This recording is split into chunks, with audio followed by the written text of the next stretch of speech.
नमस्कार जोहार दोस्तों, एसपी हिस्ट्री क्लासेस में आपका फिर से स्वागत है। और मैं सुनील पंडित आपका एडुकेटर लेकर आया हूँ एक महत्वपूर्ण प्रैक्टिस सेट सिविक्स का, जो झारखंड सहायक रिचार्ज के लिए काफ़ी महत्वपूर्ण है। और चलिए शुरू करता हूँ क्वेश्चन नंबर 29 से। कल जो सेट मैंने डाला था वो 1 से 28 तक था, उनकी 28 तक था। आज 29 से लेकर 60 तक जाऊँगा। इसमें बहुत ही महत्वपूर्ण प्रश्न है। चलिए शुरू करता हूँ। नंबर 1 यानी कि आज का एक और सीरियल नंबर में है 29। गांधी जी के अनुसार सामाजिक संस्था का आधार क्या है? यानी गांधी जी किसको मानते हैं, क्या मानते हैं? सामाजिक संस्थाओं का आधार क्या होना चाहिए? नंबर ए श्रम कार्य, बी श्रम, सी प्रेस और डी में है इनमें से कोई नहीं। तो एक सामाजिक संस्था क्या है इसके अनुसार से, तो गांधी जी के अनुसार से जो सामाजिक संस्था है का आधार है आपका ऑप्शन नंबर ए श्रम कार्य। क्या है? ऑप्शन नंबर ए श्रम कार्य है। इसका सही जवाब हो जाएगा श्रम कार्य। नंबर 2 में है, या क्वेश्चन नंबर 30 में है, गांधी जी के अनुसार वर्ण व्यवस्था है, मतलब वर्ण व्यवस्था जो चलता है उस गांधी जी के अनुसार से वर्ण व्यवस्था क्या है, कैसे है?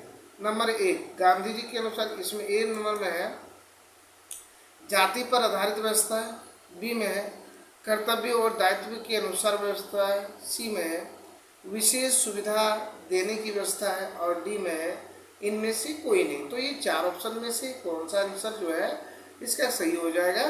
तो इसका सही जवाब है ऑप्शन नंबर बी। क्या है? Option number B is the correct answer. यानी आप देख पा रहे होंगे कि कर्तव्य तथा दायित्व के अनुरूप व्यवस्था जो होता है इसी को गांधी जी ने वर्ण व्यवस्था के नाम से नाम दिया है।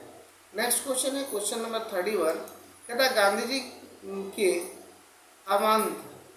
अमानत गांधी जी के अमानत जो है या न्यायस्था सिद्धांत का आधार है। क्या है? प्रेम है, विश्वास है, नैतिकता है, उपरोक्त सभी है। तो इन 4 ऑप्शन में से इसका सही जवाब क्या हो सकता है? तो इसका सही जवाब आप देख पा रहे होंगे कि उपरोक्त सभी हो जाएगा। यानी प्रेम भी है, विश्वास भी है, नैतिकता भी है। तो इसका सही जवाब हो जाएगा ऑप्शन नंबर डी, उपरोक्त सभी। नेक्स्ट क्वेश्चन की बात करें क्वेश्चन नंबर 32। तो यहाँ आप देख पा रहे होंगे क्वेश्चन नंबर 32 में कहते हैं कि गांधी जी ने औद्योगिकरण की क्या कुप्रभाव बताया।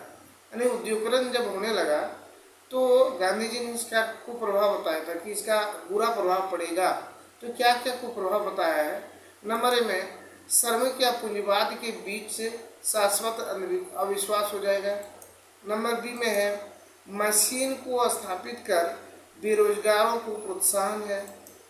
नंबर सी में है लघु एवं कुटीर उद्योग का ह्रास है और डी है उपरोक्त में सभी। तो ये इसका सही जवाब हो जाएगा आपका उपरोक्त में सभी जो है ये इसका सही जवाब हो जाएगा। इसका डी आंसर ही होगा। यानी श्रमिक तथा पूंजीवाद के बीच में शाश्वत अविश्वास हो जाएगा, ये भी सही है। उसके बाद है आपका मशीन को स्थापित कर बेरोजगार को प्रोत्साहन, ये भी सही हो जाएगा, मतलब बेरोजगारी की संख्या बढ़ जाएगी। सी में लघु एवं कुटीर उद्योग की का जो ह्रास हो जाएगा, मतलब वो घट जाएगा। लघु उद्योग और कुटीर उद्योग अगर मान लेते हैं बड़ी बड़ी मशीन की स्थापना, उद्योग की स्थापना हो जाए तो ये सारी चीज़ें हो सकते हैं, इसलिए उपयुक्त में सही आंसर डी हो जाएगा। नेक्स्ट क्वेश्चन है क्वेश्चन नंबर 33। जैसे कि आप देख पा रहे होंगे कि गांधी जी राजनीतिक जीवन में किसे स्थान नहीं देते हैं। नहीं, गांधी जी ने अपने राजनीतिक जीवन में किसे स्थान नहीं देते हैं। कौन सा? इसमें घृणा का स्थान नहीं देते हैं, अविश्वास का स्थान नहीं देते हैं, अनैतिकता और हिंसा का नहीं देते हैं, और उपयुक्त सभी। तो इसका सही जवाब क्या हो जाएगा? ऑप्शन नंबर इसका डी ही हो जाएगा, उपयुक्त में सभी। किसी को भी उसने अपने जीवन में स्थान नहीं दिए हैं। नेक्स्ट क्वेश्चन की बात करें क्वेश्चन नंबर 34। तो देख रहे हैं कि गांधी जी के अनुसार आदर्श राज्य की स्थापना का क्या शर्त है। मतलब वो आदर्श राज्य की स्थापना कैसे कर सकता है, किसको आदर्श राज्य बोला जाता है। नंबर ए ऑप्शन है राजनीतिक स्वतंत्रता होना चाहिए, राजनीतिक समानता होना चाहिए, बंधुत्व होना चाहिए और इनमें से कोई नहीं। तो इसका सही जवाब हो जाएगा ऑप्शन नंबर ए जो है इसका करेक्ट आंसर हो जाएगा, राजनीतिक स्वतंत्रता होना चाहिए। तो इसके लिए ही आदर्श राज्य की स्थापना कर सकते हैं। नेक्स्ट क्वेश्चन की बात करें, क्वेश्चन नंबर 35। तो ये रहा क्वेश्चन नंबर 35। कहता है कि राजनीतिक स्वतंत्रता के लिए गांधी किस शब्द का प्रयोग करते हैं। राजनीतिक स्वतंत्रता के लिए स्वराज शब्द का प्रयोग करते हैं, स्वतंत्रता शब्द का प्रयोग करते हैं, राम राज्य का प्रयोग करते हैं, या इनमें से कोई नहीं। तो कौन सा शब्द का प्रयोग किए हैं। तो ये गांधी जी ने राजनीतिक स्वतंत्रता के लिए ये स्वराज शब्द का प्रयोग किए हैं। ऑप्शन नंबर ए इसका करेक्ट आंसर हो जाएगा। नेक्स्ट क्वेश्चन है क्वेश्चन नंबर 36 कि गांधी जी के अनुसार स्वराज क्या है। स्वराज जो है ये क्या है। अल्पसंख्यकों का शासन, बहुसंख्यकों का शासन, अपना शासन, या इनमें से कोई नहीं। तो गांधी जी के अनुसार जो स्वराज शब्द है इसके अनुसार से इसका सही जवाब हो जाएगा ऑप्शन नंबर सी, अपना शासन। नेक्स्ट क्वेश्चन की बात करें क्वेश्चन नंबर 37। तो ये रहा क्वेश्चन नंबर 37। कहता कि निम्नलिखित कथन किसका है। आज तक के संपूर्ण समाज का इतिहास वर्ग संघर्ष का इतिहास है। मतलब आज तक का जो संपूर्ण समाज का इतिहास जो है वह वर्ग संघर्ष का इतिहास है। इस कथन का प्रतिपादक प्रसिद्ध ग्रंथ कम्युनिस्ट मैनिफेस्टो में किया है। डैश के द्वारा ये जो कम्युनिस्ट मैनिफेस्टो पुस्तक है यह किसका है और किसके द्वारा किया गया है। ऑप्शन नंबर ए में है एंजल्स, बी में है लेनिन, सी में है मार्क्स और डी में है मायो। तो इसका सही जवाब क्या हो जाएगा। तो ये कम्युनिस्ट मैनिफेस्टो जो पुस्तक है ये आपका इसका हो जाएगा ऑप्शन नंबर सी, मार्क्स का, कार्ल मार्क्स का ही पुस्तक है। नेक्स्ट क्वेश्चन है क्वेश्चन नंबर 38। देखते हैं कि निम्नलिखित में से कौन सी घटनाओं को समाजवाद के विकास में महत्वपूर्ण माना जाता है। मतलब कौन सी घटना जो है समाजवाद के विकास में महत्वपूर्ण माना गया। ये आपका 4 ऑप्शन है। नंबर 1 में है 1688 की शानदार क्रांति है, बी में है 1789 की फ्रांसीसी क्रांति है, सी में है 1917 की रूसी क्रांति है और डी में है उपरोक्त में कोई नहीं। तो ये जो क्वेश्चन है इसका सही जवाब क्या हो जाएगा समाजवाद के विकास में। तो इसका सही जवाब हो जाएगा ऑप्शन नंबर सी, आपका 1917 की रूसी क्रांति। नेक्स्ट क्वेश्चन की बात करें क्वेश्चन नंबर 39। तो देख पा रहे होंगे कहता कि भारत एक धर्मनिरपेक्ष राज्य है। इसका मतलब है कि भारतीय राज्य है। क्या कहता है धर्म विरोधी नागरिकों का समर्थन करता है, ये गलत है। बी में है बहुसंख्यक समुदाय के धर्म का समर्थन करता है, सी में है ये भी गलत है। सी में है अल्पसंख्यक समुदाय के धर्म को समर्थन करता है, ये भी गलत है। और डी में है किसी निश्चित धर्म का समर्थन नहीं करता है। तो इसका सही जवाब हो जाएगा ऑप्शन नंबर डी, भारत इसलिए धर्मनिरपेक्ष राज्य कहा गया है क्योंकि कोई यहाँ निश्चित धर्म का समर्थन नहीं करता है बल्कि सभी धर्मों को सम्मान, मान्यता, सम्मान, इज्जत दिया गया है। चलिए नेक्स्ट क्वेश्चन लेते हैं क्वेश्चन नंबर 40। तो यहाँ से हम इसको पेज लेके आप थोड़ा सा जूम कर लेते हैं।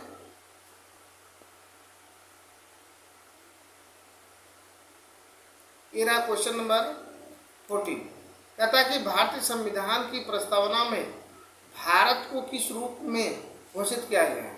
यानी भारत की संविधान की जो प्रस्तावना है उसमें भारत को किस रूप में घोषित किया। नंबर एक सार्वभौमिक प्रजातांत्रिक गणराज्य, बी में है एक समाजवादी प्रजातांत्रिक गणराज्य, सी में है एक संप्रभुता संपन्न समाजवादी धर्मनिरपेक्ष प्रजातांत्रिक गणराज्य और डी में है उनमें से कोई नहीं।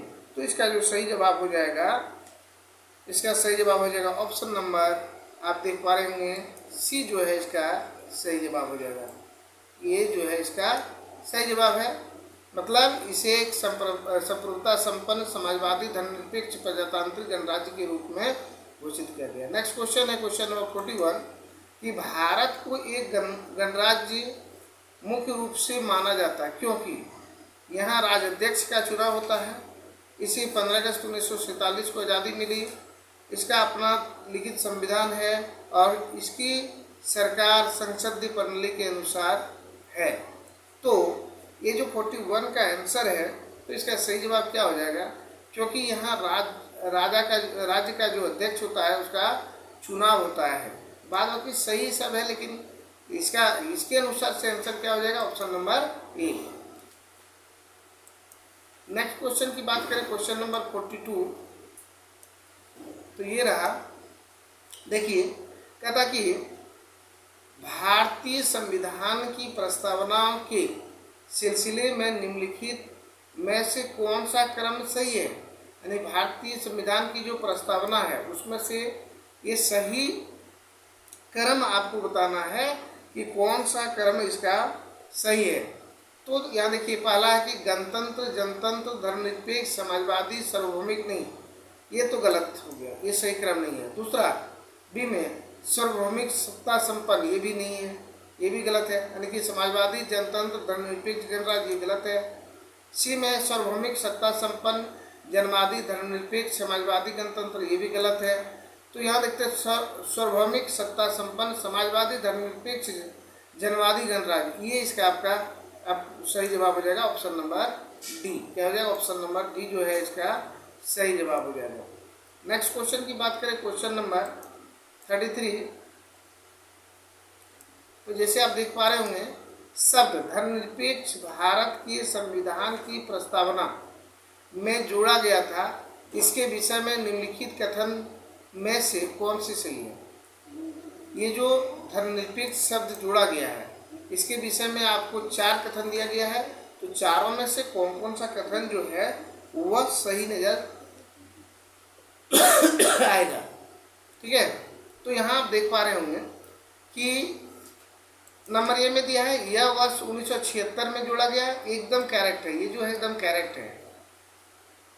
बी में कहता है यह 44वां संविधान संशोधन द्वारा जोड़ा गया था, नहीं, ये गलत है। क्या है? ये गलत है, और ये 44वां नहीं बल्कि 42वां संविधान संशोधन के द्वारा जोड़ा गया था, तो ये गलत हो गया। तो यहाँ सी नंबर देखते हैं, यह 42वां संविधान संशोधन द्वारा जोड़ा गया, ये सही हो गया। यह मूल प्रस्तावना में था, नहीं था, क्योंकि ये जोड़ा गया था, तो मूल प्रस्तावना में कहाँ से रहेगा? तो इसका मतलब सही जवाब क्या आ जाएगा? ऑप्शन नंबर ए और ऑप्शन नंबर सी। यानी ए और सी किस में है? ए और 1 और 3, 1 और 3 बी में है। तो इसका मतलब क्या हो गया? सही जवाब इसका हो गया option number be the correct answer. Next question लेते हैं, देखते हैं क्या क्वेश्चन है। नेक्स्ट क्वेश्चन में 44 क्वेश्चन नंबर 44 में आप देख पा रहे हैं, कहता कि मौलिक अधिकारों के बारे में सुनवाई करने का अधिकार निम्न को प्रदान किया जाता है। मौलिक अधिकार के बारे में कौन सुनवाई कर सकता है? नंबर ए सर्वोच्च न्यायालय, बी उच्च न्यायालय, सी प्रधानमंत्री और डी इनमें से कोई नहीं। तो मौलिक अधिकार की मूल अधिकार से संबंधित जो भी सुनवाई किया जाता है, वो सुनवाई करने का काम किसका है? तो उसका है सर्वोच्च न्यायालय का। ऑप्शन नंबर ये जो है इसका करेक्ट आंसर हो जाएगा। चलिए नेक्स्ट क्वेश्चन देखते हैं, क्वेश्चन नंबर 45, कहता कि संविधान में उद्घोषित मौलिक अधिकारों में संशोधन किया जा सकता है केवल, मतलब ये जो मौलिक अधिकार है इसमें संशोधन किया जा सकता है, लेकिन केवल कौन? राष्ट्रपति के द्वारा, सर्वोच्च न्यायालय के द्वारा, संसद के द्वारा, और उपरोक्त में किसी कोई नहीं। तो कौन कर सकते हैं? इसमें जो संशोधन होगा उसको करने का अधिकार किसके पास है? तो इसका सही जवाब हो जाएगा ऑप्शन नंबर सी, संसद द्वारा है। नेक्स्ट क्वेश्चन लेते हैं, क्वेश्चन नंबर 46, जैसे आप देख पा रहे होंगे, कहता कि भारतीय नागरिकों को प्रदान किए गए मूल अधिकारों को नंबर ए निलंबित नहीं किया जा सकता है, बी में है निलंबित किया जा सकता है, सी में है किसी भी परिस्थिति में निलंबित नहीं किया जा सकता है, और डी में ऊपर निर्दिष्ट कुछ भी सही नहीं है। तो ये मौलिक अधिकार से संबंधित जो आपका यहाँ सवाल है उसमें हम लोग क्या देखते हैं कि इसमें निलंबित किया जा सकता है। अगर वैसा काम किए हैं तो आपकी मौलिक अधिकार का निलंबित कर सकते हैं, यानी कि इसका ऑप्शन नंबर जो है बी इसका सही हो जाएगा। नेक्स्ट क्वेश्चन है 47। कहता कि मौलिक अधिकारों को निलंबन का आदेश कौन दे सकता है। यहाँ नंबर ए प्रधानमंत्री है, बी संसद है, सी सर्वोच्च न्यायालय है और डी राष्ट्रपति है। तो ये जो मौलिक अधिकार है इसका निलंबन का आदेश कौन दे सकता है, तो इसका सही जवाब हो जाएगा ऑप्शन नंबर डी राष्ट्रपति दे सकते हैं। नेक्स्ट क्वेश्चन है क्वेश्चन नंबर 48। जैसे आप देख पा रहे होंगे कि मूल अधिकारों को प्रवर्तित करने की शक्ति प्राप्त है। मैं मूल अधिकार में अगर कोई परिवर्तन करेंगे तो कहाँ से होगा, राष्ट्रपति करेंगे, संसद करेंगे, केवल सर्वोच्च न्यायालय करेंगे, उच्च न्यायालय एवं उच्चतम न्यायालय एवं उच्च न्यायालय दोनों करेंगे। तो इसका सही जवाब आप देख पा रहे होंगे कि ये जो है इसका सही जवाब हो जाएगा ऑप्शन नंबर बी। क्या हो जाएगा, संसद।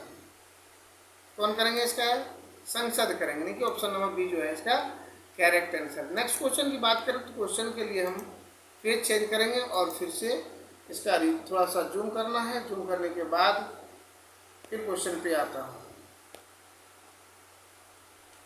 ये रहा आपका क्वेश्चन। जैसे कि आप देख पा रहे होंगे कि राष्ट्रपति का निर्वाचन किस प्रकार से होता है। यहाँ नंबर ए दिया प्रत्यक्ष रूप से, बी अप्रत्यक्ष रूप से, सी मनोनयन द्वारा और डी कोई स्पष्ट प्रावधान नहीं है।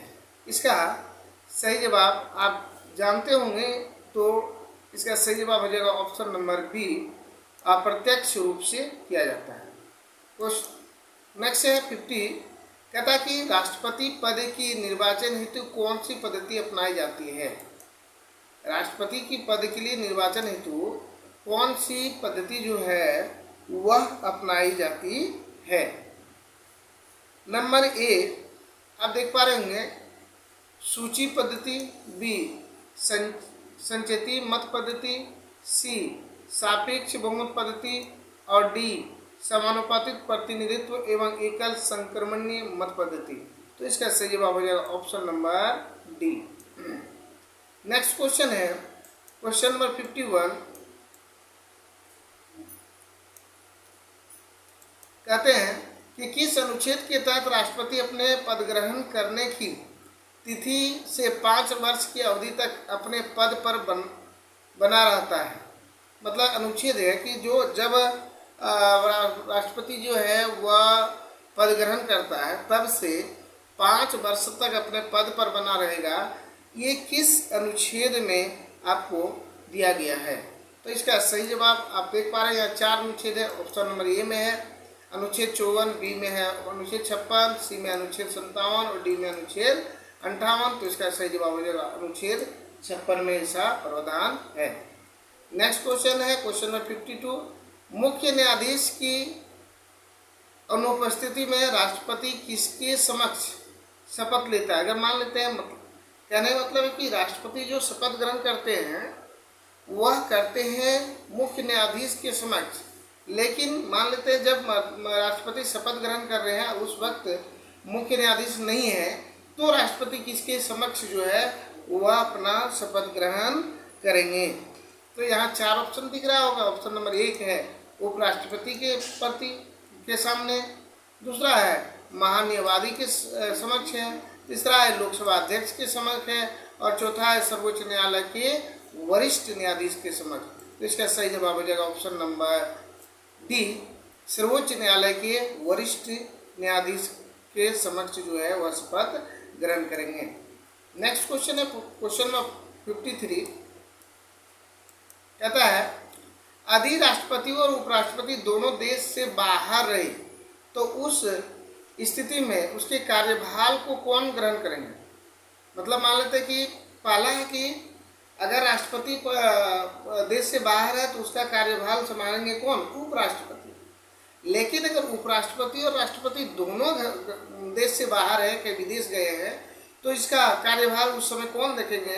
तो देखने का काम किसका, नंबर ए में ऑप्शन में है राज्यपाल का है, बी में प्रधान सेनापति का है, सी में सर्वोच्च न्यायालय के मुख्य न्यायाधीश का है और डी में है प्रधानमंत्री का है। तो इसका सही जवाब हो जाएगा ऑप्शन नंबर सी, कहता है सर्वोच्च न्यायालय के मुख्य न्यायाधीश का है, अगर दोनों ऑप्शन है तो। नेक्स्ट क्वेश्चन है क्वेश्चन नंबर 54।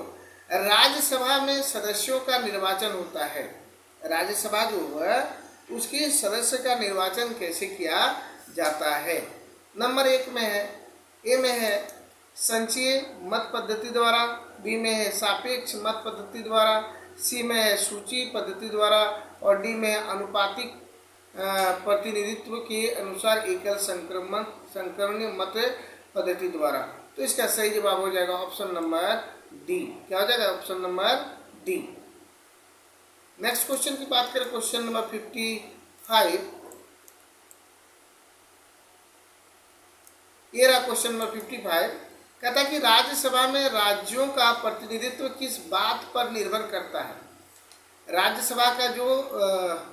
राज्यसभा में राज्यों का प्रतिनिधित्व किस बात पर निर्भर करता है। नंबर ए राज्य का क्षेत्रफल, बी राज्य की जनसंख्या, ऑप्शन सी ए और बी दोनों उपरोक्त में कोई नहीं। तो यहाँ ये जो प्रतिनिधित्व करता है इसका सही जवाब क्या हो जाएगा, ऑप्शन नंबर बी, अगर राज्य की जनसंख्या इसके प्रतिनिधित्व करते हैं। नेक्स्ट क्वेश्चन है 56 में, निम्नलिखित में से कौन सा कथन सही नहीं है। ठीक है, यहाँ 4 कथन दिया गया है, ये 4 में से कौन सा कथन जो है वह सही इसमें नज़र नहीं आएगा। तो पहला हम देखते हैं, कहता कि राज्यसभा की अधिकतम सदस्यों की संख्या कितना है, 250। ये आपका सही हो जाएगा। राज्यसभा निरंतरता का प्रतीक है, ये कभी भंग नहीं होता, ये भी सही है। राज्यसभा के 2/3 सदस्य प्रत्येक 2 वर्ष में समाप्त नहीं, 2/3 सदस्य दिया, देखिए थोड़ा सा 2/3 नहीं होता है बल्कि 1/3 होता है, 1/3, 1/3 सदस्य जो है वह पद मुक्त होते हैं। ठीक है, तो इसका मतलब है कि गलत जो है आपका यही है और इसी के कारण से आप इसको देख पा रहे होंगे, ये आपका हो जाएगा आंसर ऑप्शन नंबर सी, है ना। और नेक्स्ट क्वेश्चन की बात करें, क्वेश्चन नंबर 57, तो आप देख पा रहे होंगे, कहता कि लोकसभा में राज्यों को किस आधार पर सीटें आवंटित होती हैं। नंबर ए जनसंख्या, बी क्षेत्रफल, सी गरीबी और डी भाषा। तो इसका आंसर हो जाएगा आपका ऑप्शन नंबर ए जनसंख्या, है ना। नेक्स्ट क्वेश्चन की बात करें, क्वेश्चन नंबर 58, कहता कि निम्नांकित राज्यों में अनुसूचित जनजातियों के लिए लोकसभा में स्थान आरक्षित नहीं है। कौन कौन सा जो इसका है जहां लोकसभा के लिए स्थान आरक्षित नहीं है। ऑप्शन नंबर ए है केरल और तमिलनाडु, बी है कर्नाटक और केरल, सी में तमिलनाडु और कर्नाटक और डी में उपरोक्त में सभी। तो इसका सही जवाब हो जाएगा ऑप्शन नंबर डी, उपरोक्त में सभी। चलिए नेक्स्ट क्वेश्चन लेते हैं, क्वेश्चन नंबर 59 और 60, 2 क्वेश्चन है और इसके लिए भी हमको थोड़ा सा पेज चेंज करके थोड़ा जूम करना पड़ेगा। ये रहा आपका क्वेश्चन, कहता है 59 में, यदि किसी राज्य के लिए लोकसभा के स्थानों की आवंटित संख्या 42 हो तो उस राज्य के लिए अनुसूचित जनजातियों हेतु आरक्षित सदस्यों की संख्या होगी। नंबर ए 21 यानी 21, बी 14 यानी 14, सी 17 7 और डी में है 6। तो इसका सही जवाब क्या हो जाएगा, इसका सही जवाब हो जाएगा ऑप्शन नंबर डी, है ना। इसका सही जवाब क्या हो जाएगा, option number D. Next question देखते हैं, आज का अंतिम क्वेश्चन, और ये 60वां क्वेश्चन है टोटल। तो आप देख पा रहे होंगे यहाँ थोड़ा क्वेश्चन लंबा है, कूट दिया हुआ है, देख लेते हैं। कहता नीचे दिए गए निम्न पर विचार कीजिए और नीचे दिए गए कूटों का प्रयोग करते हुए सही उत्तर का चयन कीजिए। नंबर 1, इसमें कूट के द्वारा देखना है कि क्या सही हो जाएगा। नंबर 1, राज्यपाल अपना पद ग्रहण करने से पूर्व शपथ लेगा या प्रतिज्ञा करेगा। 2 में है, शपथ या प्रतिज्ञा का स्वरूप भारतीय संविधान की 3री अनुसूची में है। 3 में है, राज्यपाल उच्च न्यायालय के मुख्य न्यायाधीश या उसकी अनुपस्थिति में ज्येष्ठतम न्यायाधीश के समक्ष शपथ या प्रतिज्ञा करेगा। और 4 में है, शपथ या प्रतिज्ञा की प्रक्रिया भारतीय संविधान के अनुच्छेद 159 में दिया गया है। यहाँ आप 4 ऑप्शन को पढ़ें। अब हम लोगों को करना क्या है, कूट देखना है। तो यहाँ इस तरह से रखिए। अब देखिए क्या 1 2 3 है, 2 3 4 है, उसके बाद है आपका 1 2 4 है, या 1 2 3 4 सब कोई है। तो यहाँ हम लोग देख पाएंगे कि राज्यपाल जो होते हैं ना, राज्यपाल अपना पद का ग्रहण करने से पूर्व शपथ लेगा या प्रतिज्ञा लेगा, ये सही है। उसके बाद शपथ या प्रतिज्ञा का जो प्रारूप है भारतीय संविधान की 3रे अनुसूची में नहीं, 3रे में नहीं है, ये गलत है ना, ये आपका गलत हो जाएगा। उसके बाद है राज्यपाल उच्च न्यायालय के मुख्य न्यायमूर्ति या उसकी अनुपस्थिति में ज्येष्ठतम न्यायाधीश के समक्ष शपथ या प्रतिज्ञा करें, ये सही है, ये जो है आपका सही है। और शपथ या प्रतिज्ञा की प्रक्रिया भारतीय संविधान के अनुच्छेद 159 में, ये भी सही है। तो देख रहे हैं 1 3 और 4, यानी कि इसका सही जवाब क्या हो जाएगा, ऑप्शन नंबर बी जो है इसका सही जवाब हो जाएगा। तो चलिए, आज कुल 32 प्रश्न थे जो काफ़ी महत्वपूर्ण थे। अगर वीडियो अच्छे लगे तो वीडियो को लाइक शेयर एवं कमेंट जरूर कीजिएगा, और चैनल पर पहली बार है तो चैनल को सब्सक्राइब कर दीजिए। ये सब्सक्राइब करने में पैसा नहीं लगता है, इसलिए सब्सक्राइब जरूर करें। और अगर वीडियो देखना चाहते हैं तो बेल आइकन को भी जरूर दबाएं, ताकि जो भी मैं वीडियो डालूंगा वो सबसे पहले आप तक पहुँचे। चलिए मिलते हैं नेक्स्ट वीडियो में, तब तक के लिए जय हिंद, जय भारत, वंदे मातरम।